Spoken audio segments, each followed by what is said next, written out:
you like to connect with Eos or Aurora? Hi, I'm Nicole. I'm an astral coach. If you're curious about what that is, have a look on the top left corner at my video that describes it. Eos will be number 18 in the series, who you will decide who you're going to practice connecting with. According to mythology, Eos is the Greek version and Aurora is the Roman version. But this is actually not really the case, and usually not always. It means that the two come from the same energy and provide either specific cultural roles or tasks that can be done only in those areas. So Eos is actually what I would call a rogue angel. This type of angel is basically almost like a job role, but the actual being is the job role. And they have enough energy to not always be an angel and one day just all of a sudden become a god. In a way, they are a piece, almost like a cloning version of having a child of an original energy. And instead of creating a job role, they create a new original energy. From the perspective of Earth, Eos came around the Minoan time and Etruscan times.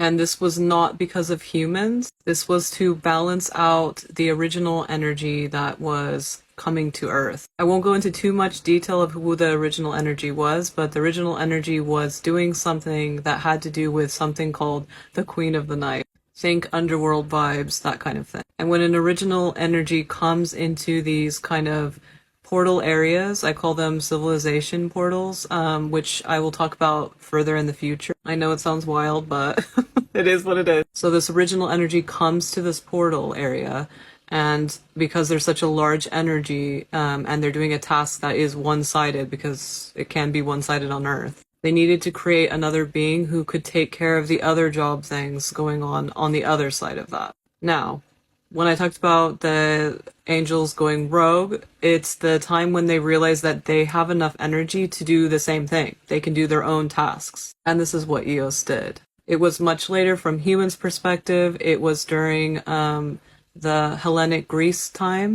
and she loved the mortal boys. The stories that they talk about are a little bit inappropriate.